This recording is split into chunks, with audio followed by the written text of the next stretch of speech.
This module covers the mathematics section of the FE exam. So we can see here in the exam specifications that the mathematics has 5 different topics, basically geometry, trigonometry, differential equations, numerical methods, which also includes algebra, linear algebra, matrices, and single variable calculus. So you will have 8 to 12 questions in these 5 different types of areas, not necessarily the same number of questions from each area. So now let's take a look at the math section of the handbook and what formulas you will find there.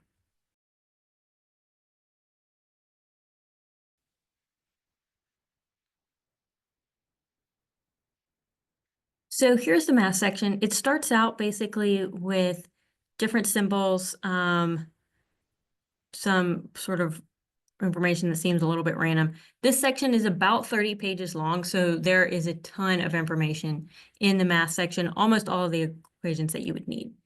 Now, straight line formula, so the standard form of the equation or the slope-intercept form, y equals mx plus b.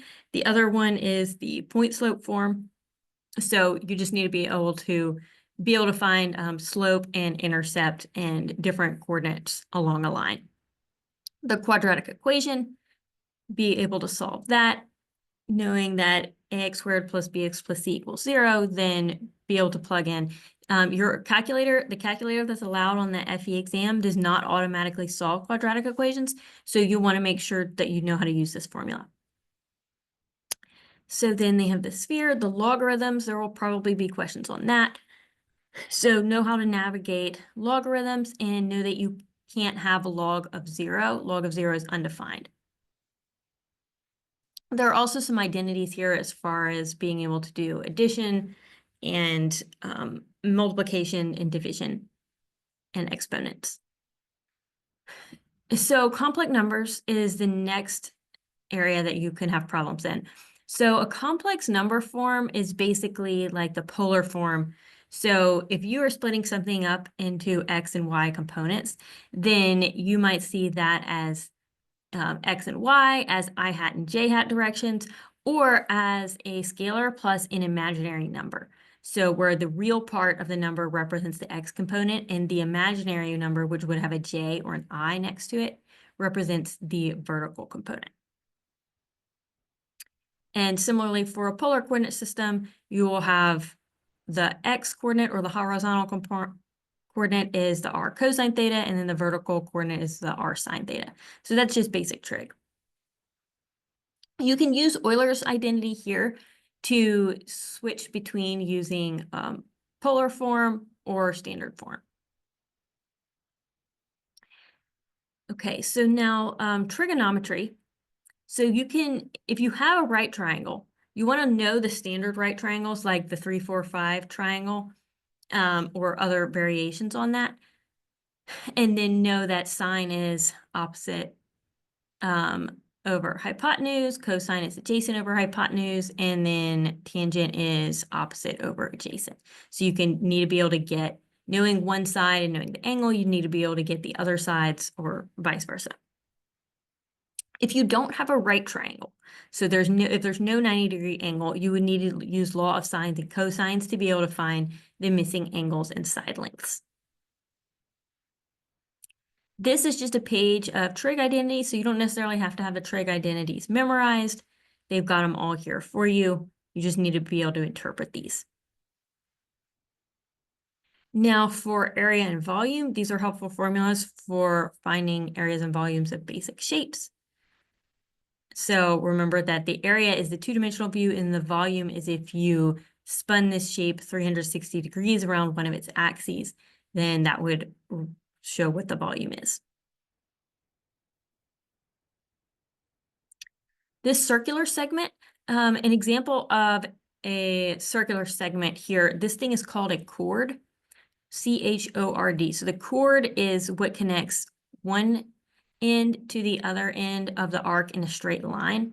So the area of the triangle defined by this is different than the area of the segment of the circle, which would include this sort of arc component here. So just keep in mind here, the segment is basically the ice cream on this cone, and then the circular sector is the entire cone with the ice cream on it. So those are two different things. The sphere is just a ball, and the parallelogram is a rectangle where the sides have been slanted and still the top and bottom have equal length. The left and right sides have equal length, but they're no longer at 90-degree angles to each other. So finding area is going to be a little bit different than if you had a normal rectangle. Then they have formulas for polygons. So this one is an octagon because it has 8 sides, but n would be the number of sides, so you can still use these formulas. So for a cone and a cylinder, there are the total area, which here would be the lateral area or the actual part of the cone, and then the base, as well as formulas for volumes, and very similarly for the cylinder.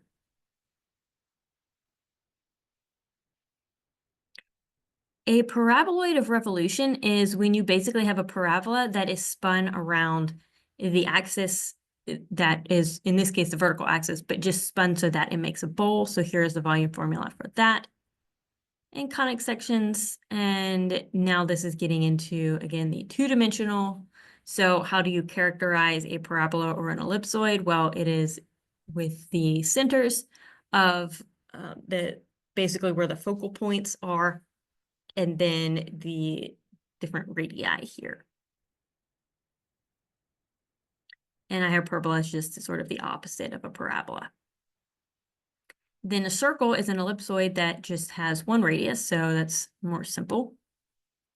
And the conic section equations here, the important thing to note about the conic section equation is what shape it defines. So it could be an ellipse, it could be a hyperbola, it could be a circle, it could be a parabola, it could be even a straight line. Based on what these coefficients are, just plug them into these formulas and you can tell the shape type. So moving from all of that geometry and trigonometry now into calculus.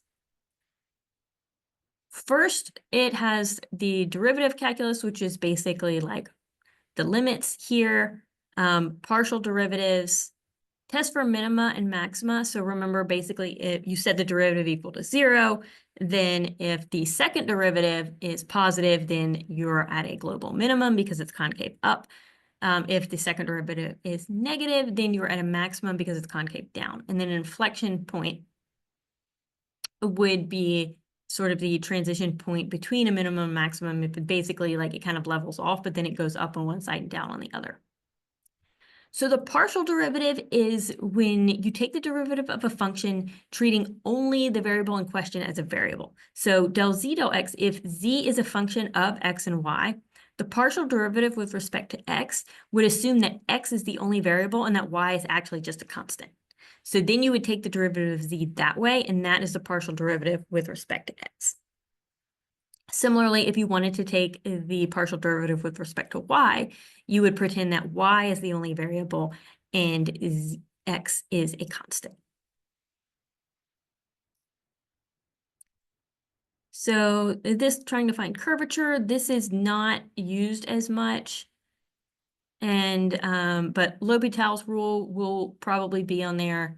And then of course integrals will be on there. So remember with L'Hopital's rule, this is basically just saying the limit of a function is basically the same as if you keep taking derivatives of that function, then the limit will not change. And until you basically do this, whether it's like 0 over 0 or infinity over infinity, you keep doing this until you get an actual number, and then that is the true limit. Now with integral calculus, then there are different ways to take an integral. So you can do integration by parts, which they'll have the equation in here in a little bit. You can do integration by substitution if you know what trig identity to substitute, or you can separate it and do partial integration.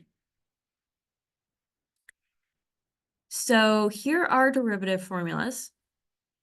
So if you want to do a derivative of something that is multiplied or added or anything like that, quotient rule, product rule, logarithms, natural log, derivatives of trig identities, all of this stuff is in here. So this is a very handy table to refer to, so you don't have to have all of these memorized.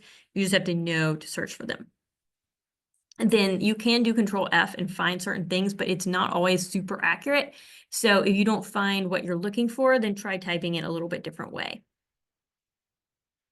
The indefinite integrals here, so this has integral formulas for all the different kinds of things that you would need. So whether it is trig or whether it is product or just some weird type of function that is not easy to take the integral of, you can check this table for it.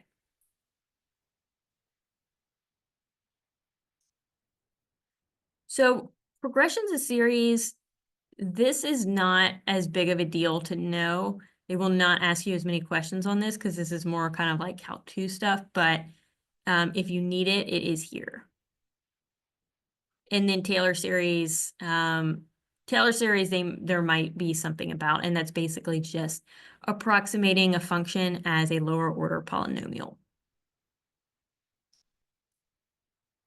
So differential equations, there will be questions on differential equations. So just make sure that you know the right form. With a differential equation, you pretty much just have to know the form of the equation and what the solution is for that form. So be able to identify what form it is and then what form that your answer should take. You know, whether that is some kind of trig identity, whether that is a logarithm, whatever it is that is standard form for solving that. So here we have one type, which is the first order with constant coefficients, and we get this exponential to solve it. Then you have a non-homogeneous differential equation that has a time constant and a gain. You can do a second order linear homogeneous differential equation.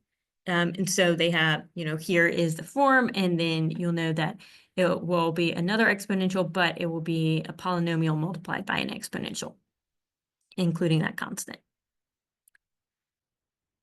So then you can have a Fourier transform, which will include an e to the j omega t in that formula. And then you can use these tables to find out which pair you should actually use.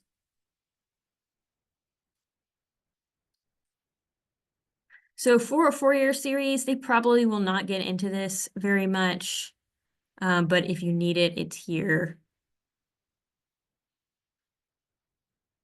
The Fourier transform pairs, this is a helpful table. So if it asks you something or there's weird stuff like this, you know, or like this SI and C that you've never seen before, then you can kind of translate it to like what realistically is that, the X of T and the X of F. So X of F is a frequency domain and then X of T is a time domain, which you would probably be more familiar with the time domain, but that frequency domain is used in like feedback controls. But something like this, it's just, you will not see very many questions on that. Laplace transforms, you might see questions on. So know this Laplace transform table is here, and basically just be able to switch between time domain and frequency domain for the Laplace transforms and be able to find what your alpha, beta coefficients are and so on. For matrices, so this is the linear algebra section. So even if you haven't taken linear algebra, you still can solve the linear algebra problems because they will be pretty simple matrix type stuff. So be able to multiply matrices, the formulas are here, add matrices. Remember that the calculator you can use, like the TI-30 or the TI-36, will not be able to multiply matrices. So you need to know how to do it. The basic formula is here, but you can also Google, like there's plenty of YouTube videos on this kind of thing if you don't remember what to do.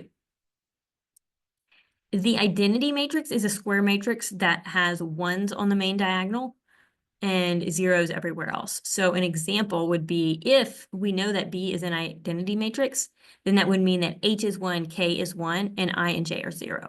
So ones along this main diagonal, which goes from top left to bottom right, and zeros everywhere else, that is the identity matrix. And it has to be square if it's an identity matrix. To transpose a matrix, you just switch the rows and the columns. And to do an inverse of the matrix, then you have to follow through this adjoint transformation thing. But to do the inverse of just a 2 by 2 matrix is pretty easy. So the inverse of a matrix times itself equals the identity matrix. So it's basically like a fraction, like one matrix divided by another matrix. If it equals identity, then the inverse matrix would be the sort of divided by matrix. But it is easy to do an inverse for a 2x2 matrix. You would just have 1 over the determinant and then multiply that by a sort of flipped around matrix that would have D in the top left, negative B in the top right, negative C in the bottom left, and in the bottom right. And that would be for something that's A, B, C, D. But if we were doing the inverse of this matrix B, then we would put negative signs in front of J and I, and then we would switch the values for H and K. So we'd find that sort of flipped around matrix with negatives for J and I, swap H and K, and then multiply that by 1 over the determinant. That will find you the inverse for a 2x2 matrix. Now, matrix properties just listed out here. Determinant. Okay, so we just talked about determinant, and this shows you how to get it for a 2x2 or a 3x3. Again, your matrix needs to be a square in order to have a determinant. So the vectors basically just x, y, z, or I, j, k, and this is showing how to find components of those. The cross product is the shadow of one vector in, the cross product is the perpendicular vector that you get by crossing two together. So if you have vector A and vector B, then those will be in some plane, and then your third vector, the cross product, will be the one that is orthogonal to that plane. Gradients, divergence, and curl. So this is stuff you probably would have learned in Calc 3. They probably will not ask you too much on that. And then all of these identities, they're here if you need them, but you probably won't be asked too much about that. Now the numerical methods section. So this is basically Newton's method for numerical solution that they would cover in this section. So if you took kinematics, then you should remember that. But also being able to solve for roots or being able to solve systems of algebraic equations. All of those are types of things that you may need to know here.